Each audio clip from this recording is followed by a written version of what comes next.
2024-এর women's superstar of the year বা women's wrestler of the year. তো আজকের এই ভিডিওতে আমরা জানিয়ে দেব 2024-এ কাঁপিয়ে বেড়ানো ভালো ভালো ওমেন্স রেসলার যারা টপ 10-এ আমার এই ভিডিওতে জায়গা পেয়েছে। তো চলুন আজকের ভিডিওটি শুরু করা যাক।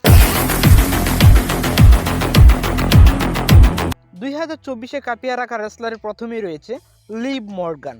2024-এ রয়্যাল নম্বরে তাকে আমরা ব্যাক করতে দেখতে পাই এবং কি তারপর থেকে সে ভালো ভালো ম্যাচ খেলতে শুরু করে এবং কি রিয়ার রেপ্লিকে ইনজুরি করে ফেলে লিভ মর্গান এবং কি সে একসময় হয়ে যায় ওয়ার্ল্ড চ্যাম্পিয়ন। তারপর থেকেই তো আমরা লিভ মর্গানের স্টোরি দেখতে চলেছি রিয়ার রেপ্লির বিরুদ্ধে এবং তার সাথে যুক্ত হয়ে গেছে ডার্টি ডম বা ডোমিনিক মিস্টেরিও। তো আমার মতে 2024-এর ওমেন্স অফ দ্য ইয়ার বা রেসলারের মধ্যে এক নম্বরে আমি রেখেছি লিভ মর্গানকে। এছাড়া কিন্তু সে ক্রাউন জুয়েলে ওমেন্স ভার্সেস ওমেন্স মানে লিভ মর্গান ভার্সেস নয়া জাস্টি ম্যাচটিতে চ্যাম্পিয়ন ভার্সেস চ্যাম্পিয়ন ম্যাচে লিভ মর্গান জয়লাভ করেছিল। তো সেই সুবাদে আমি লিভ মর্গানকে রেখেছি এক নম্বরে এবং কে তালিকার 2 নম্বরে যে রয়েছে সে আর কেউ না, সে আমাদের নয়া জ্যাক্স। নয়া জ্যাক্সকে আমি তালিকার 2 নম্বরে রেখেছি এই জন্য সে কিন্তু স্ম্যাকডাউনে বর্তমান চ্যাম্পিয়ন এবং সে 2024-এ সামারস্ল্যামের পর থেকে ভালো একটি টাইটেল রেইন আমাদেরকে উপহার দিয়ে চলেছে। তো এই জন্য আমি তালিকার 2 নম্বরে রেখেছি নয়া জ্যাক্সকে। তালিকার 3 নম্বরে আমি রাখতে পেরেছি বেইলিকে, কেননা 2024-এর দিকে কিন্তু আমরা বেইলিকে চ্যাম্পিয়ন হিসেবে দেখতে পেয়েছি ইয়ো স্কাইকে হারিয়ে এবং সে কিন্তু 3 থেকে 4 মাস যাবৎ স্ম্যাকডাউন ওমেন্স চ্যাম্পিয়ন হিসেবে রেখেছিল। তো এক সময় আমরা দেখতে পাই নয়া জ্যাক্সের বিরুদ্ধে ম্যাচটিকে হারার পর চ্যাম্পিয়ন চুক্ত হয়, কিন্তু 2024 সালে আমরা ভালো ভালো ফিউড বা ভালো ভালো ম্যাচে আমরা কম্পিট করতে দেখতে পাই বেইলিকে। তালিকার 4 নম্বরে আমি রেখেছি আপনাদের সবার প্রিয় টিফিনি স্টেশন। তো টিফিনি স্টেশন তো এমনিতে একটা ভালো রাস্তা আমরা সবাই জানি এবং 2024-এ সে কিন্তু মানি ইন দ্য ব্যাংক উইনার হয়ে গিয়েছে। তো সে যে কোনো সময় কিন্তু মানি ইন দ্য ব্যাংকটি ক্যাশিং করে হয়ে যেতে পারে নিউ চ্যাম্পিয়ন এবং কি টিফিনি স্টেশন বর্তমানে স্ম্যাকডাউন বা রয়েতে যে ধরনের ম্যাচ খেলতে শুরু করেছে সে কিন্তু খুব শীঘ্রই চ্যাম্পিয়ন হয়ে যেতে চলেছে।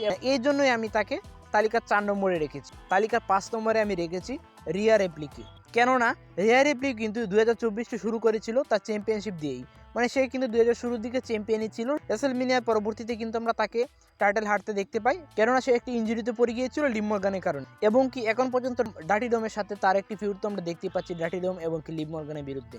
তো 2024 কিন্তু পুরোটা দাপিয়ে রেখেছিল রিয়া রেপ্লিক। তালিকার 5 নম্বরে রেখেছি আমি আর কেউ না, সে হলো আমাদের সবার প্রিয় বা ধরতে পারেন যে আমার একটি প্রিয় রেসলার বিয়াঙ্কা বেলর। বর্তমান সময়ের আমার সবচেয়ে ভালো লাগে বিয়াঙ্কা বেলরকে। তো বিয়াঙ্কা বেলর কিন্তু বর্তমান সময়ে রয়েছে ওমেন্স ট্যাগ টিম চ্যাম্পিয়নশিপ হিসেবে। তো বিয়াঙ্কা বেলর কিন্তু 2024 যাবৎ ভালো ভালো রেসলিং করে গিয়েছে WWE-তে। তো সেই কারণে আমি বিয়াঙ্কা বেলরকে তালিকার 6 নম্বরে রেখেছি। তালিকার 7 নম্বরে রেখেছি আমি আরেকজন সুপারস্টার জ্যাড কারগিলকে। 2024-এর রেসলমেনিয়া থেকে এখন পর্যন্ত আমরা দেখতে পাচ্ছি ভালো একটা ফর্মে আছে জ্যাড কারগিল। জ্যাড কারগিলকে আমি চাইবো খুব শীঘ্রই যেন একটি ভালো চ্যাম্পিয়ন হয়ে যেতে পারে 2025 সালের দিকে। তো সেই কারণে তালিকার 7 নম্বরে আমি রেখেছি জ্যাড কারগিলকে। তালিকার 8 নম্বরে আমি রেখেছি বেকি লিঞ্চকে, কেননা 2024 সালটা কিন্তু মোটেও ভালো যায়নি বেকি লিঞ্চের। সে কিন্তু লিভ মর্গানের কাছে টাইটেল হারে। তো বছরের শুরুর দিকে আমরা বেকি লিঞ্চের ভালো ভালো ম্যাচ দেখতে পেয়েছিলাম, কিন্তু বছরের মাঝামাঝি এসে কিন্তু বেকি লিঞ্চকে আমরা আর দেখতে পাইনি। তবুও আমি বেকি লিঞ্চকে তালিকার 8 নম্বরে রেখেছি এবং কি তালিকার 9 নম্বরে আমি রাখতে পেরেছি ইয়ো স্কাইকে, কেননা রেসলমেনিয়ার আগ পর্যন্ত বা 2024-এর শুরুর দিকে কিন্তু সে আমাদের ভালো ভালো ম্যাচ পেতে উপহার করেছে। বেলির সাথে একটি ফিউডে জড়িয়েছিল ইয়ো স্কাই এবং কি সেই কারণে কিন্তু ইয়ো স্কাইয়ের টাইটেল রেন্টটি শেষ হয়ে যায় এবং কি বেলিকে আমরা চ্যাম্পিয়ন হিসেবে দেখতে পারি। তো তালিকার 9 নম্বরে আমি ইয়ো স্কাইকে রেখেছি এবং কি সর্বশেষ তালিকার 10 নম্বরে আমি রেখেছি নেওমিকে।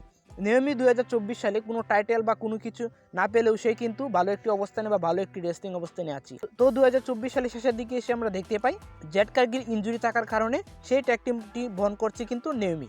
তো আজকের ভিডিওতে 2024 সালে ওমেন্স সুপারস্টারদেরকে নিয়ে আলোচনা করা হয়েছে। ভিডিও ভালো লাগলে অবশ্যই লাইক, কমেন্ট এবং সাবস্ক্রাইব করে পাশে থাকবেন। ধন্যবাদ সবাইকে।